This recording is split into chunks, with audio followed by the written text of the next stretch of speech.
strong values and strong opinions. The Mike Broomhead Show. KTAR News, 92.3 FM, and the KTAR News app.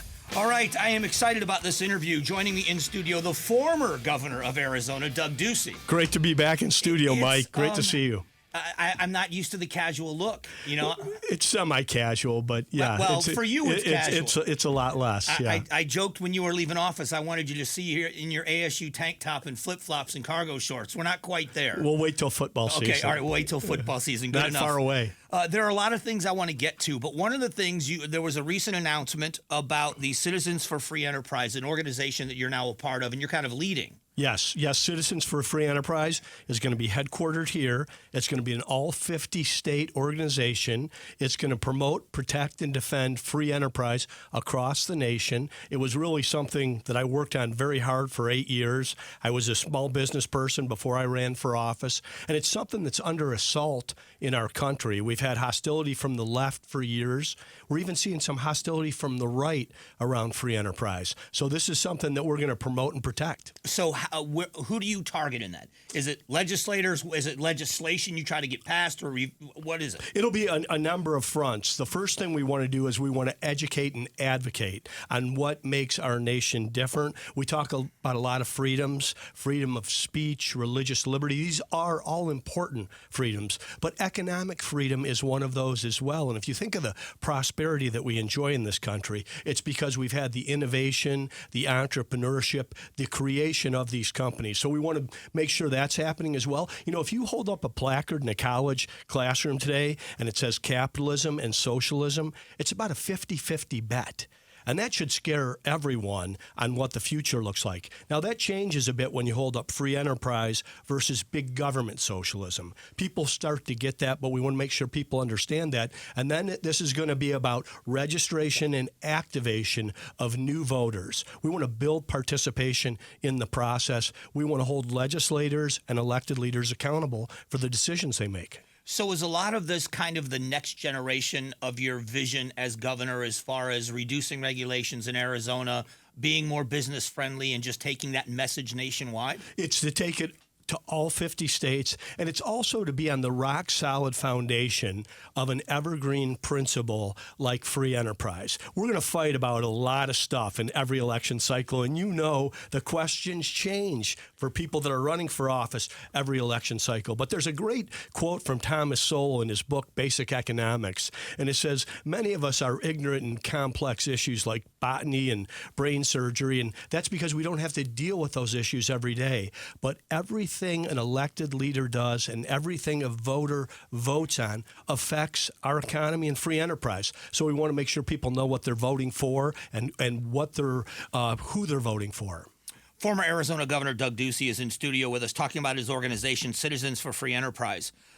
So let me see if this is a correlation. Let's take, for example, the president was just here naming a national monument in northern Arizona, and most people see that as preventing uranium mining in northern Arizona. But are you concerned about the huge amount of our state land that's controlled by the federal and the state government, that it's not controlled by the people? 100%. It's a real wasted opportunity to let the market work, to make sure that we have a better environment. I mean, if you look at these forests that are privately managed versus the ones that are on federal lands where they're not allowed to do any logging, any clearing, any trimming, that's where we have all these wildfires that are out of control, rather than healthy forests where the trees can grow much larger and the water can also get through so that we can refill the aquifers. So I think there's a huge missed opportunity there. That's just the different philosophy between left and right. The left sees top down, one size fits all, and wants everything run out of Washington, D.C. I even saw this as a governor. I was able to work alongside 3 presidents of the United States. I mean, Joe Biden sees governors as lower middle managers in his federal corporation, and he doesn't want any input. And it doesn't matter if you're a Republican or a Democrat. He sees everything from Washington. That's where he spent his entire career, where I think we'd get a lot better decisions if Arizonans were making the decisions for Arizona. Yeah, I've been the way I defended this was saying that if you really want to know who the real environmentalists are, look at the hunters and the anglers in Arizona, the generations of people that have been here that take care of the land, the farmers and the ranchers. But when it comes to the fires, the best example for me was the Rodeo and Chetasky fires in northern Arizona, and how devastating, almost overran the town of Show Low. But if you looked just to the north of them, where the Apache Nation is, they cut in fire trails, they clear underbrush, and that fire looked like it just danced right around the tribal land because they just have a better plan at forest management. And there's all kinds of examples on this. There's all kinds of contrast as well. Look what's going on in Canada, where they have even more extreme environmentalism on what's going on in their forests. And like I said, there's no trimming, there's no forest management. You have one spark, and you've got the whole northern corridor on fire.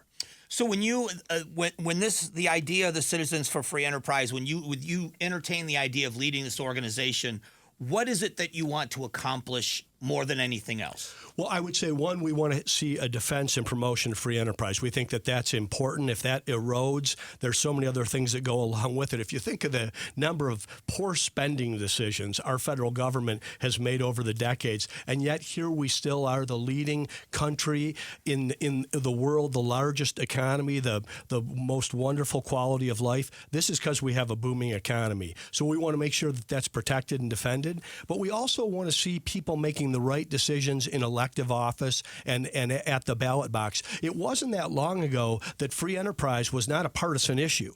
If you remember, right. Bill Clinton was actually accused of being pretty good on the economy, and he was. It was really with the election of Barack Obama that the economy became about class warfare and so much talk about inequality rather than around innovation. And we want to get back to the discussion that anybody that's in elective office should understand what policies they're moving forward. Americans are voting with their feet. Look at the people that are coming to places like Arizona, Texas, Florida, and Tennessee, and you've seen pretty much the same winning playbook, at least up until January, in those states. Yeah, it's a great point. We have got the former governor with us for one more segment of the show. We've got to get into the political landscape. I've got to get your opinion now that you're no longer a candidate for office or even entertaining in office. I want to get your opinion on some We can of this. talk about whatever you want, Mike. Right. I just want people to go to citizensforfreeenterprise.com so they can find out what we're doing and stay up to date. Absolutely. And then we'll talk about what you want to. All right, Governor Ducey's in with us for a few more moments. We'll be back. All right, in studio with me is former Arizona Governor Doug Ducey. The Citizens Free Enterprise is at Citizens. What's the website again? Citizensforfreeenterprise.com. Okay. So go, all the information's there. Sign up. We'll get you more information on what's happening in Arizona and other states, and you can be involved in policy going forward, exporting a lot of the good things that we did here to other places. So let's talk about the election cycle in 2024. Let's start with the presidential election cycle. Right now, we know there's a lot of scandal going on with the Biden family and Hunter Biden, the possibilities there. But now another indictment of the former president in Georgia. And we have the Arizona governor saying that the other day they walked it back, but said she thinks he should be indicted here, too. What do you think of these indictments? Well, first, I think that you should leave it to prosecutors to make those decisions. There are three branches of government, and prosecutors have discretion in these settings. I think there are going to be consequences for these decisions. And we're in an election cycle right now. I think we should leave this to the people. I think this is seen as prosecutors playing politics. I think that indictment was the fourth indictment. I think the first indictment in New York, that local prosecutor had to really twist the law into a pretzel, and no one, unless their name was Donald Trump, would have been indicted for cheating on their wife. I mean, as Peggy Noonan said, that was a crime against Melania Trump. It was not a crime against the people. So I'm concerned about where we are right now. I want to see us turn the page on the right. I'm going to be going to the debates next week in Wisconsin. I'm going to have a lot of friends on that stage. I think there's a lot of good, competent, capable people, but this is left to the people. We're going to select a nominee. The Democrats are going to go with Joe Biden, it appears, and I'd like to pull as much noise out of this as possible. I do think it will be seen in many ways as election interference. So there are some things in common, because in your first term as governor, there was a pretty big primary field. You had to navigate a lot of different candidates. Well, the same thing seems to be happening here on the Republican side, although Donald Trump seems to be the front runner by a very large margin. But let's take those other candidates. What do you see in them, or what do you think that they need to be doing? What should they be focusing on to get out there and start cutting into that lead if they're going to? Next week is critical. I mean, most people, unless they're junkies, aren't paying attention right now. They just aren't. But that debate will have a lot of eyeballs, and there's one in September. I think that will be a way to differentiate. I'm somebody who believes that elections are about the future. And Mike, if you look at the last election cycle, everybody that was talking about the future won. Everyone that was talking about the past and what happened in 2020 and airing grievances, they lost. So I think if people can make a case about the future and what's in it for the American voter and how we can become a better, a more aspirational message to the country, I think somebody like that can break through. People are exhausted right now. Name ID matters. And of course, if you're a former president, you have a lot of it. But I think that things are going to change after next week. So right now, we don't even know if former President Trump's going to be on the debate stage because he won't sign the loyalty pledge. So let's look at the rest of that field. Do you see a front runner or someone that you would say that person's the favorite in my mind on the debate stage? No, I think there's a number of people that are quality and qualified. I am undecided right now, and I've got a number of friends up there, people that have asked for endorsements. I want to be helpful and supportive in any way, but the person that I'm going to get behind is the person that can help turn the page and move the cause of conservatism forward. So I'm watching. All right. You want to give any names of those friends that you're kind of looking at? Well, I would say anybody up there is a friend or somebody that I think is really good. I do prefer governors. I think governors are good on-the-job training for what the executive role is. So, of course, you've got Mike Pence and Chris Christie and Nikki Haley as former governors, Doug Burgum, the governor of North Dakota. But then you've got a great aspirational message coming out with Tim Scott, the senator from South Carolina, who I think could do incredible things for the party. When you talk about quality people, too, and I'm not going to be on a ballot this upcoming November in 2024, but we've got people like Juan Ciscomani and Matt Gress and Rachel Mitchell. Those are all people that campaigned on what the future would be. They won by margins, and they're doing great jobs. Appreciate the time. As always, it goes by too fast. I hope you'll come back. Thanks for having me, Mike. All right, that's former Arizona Governor Doug Ducey. We'll be back.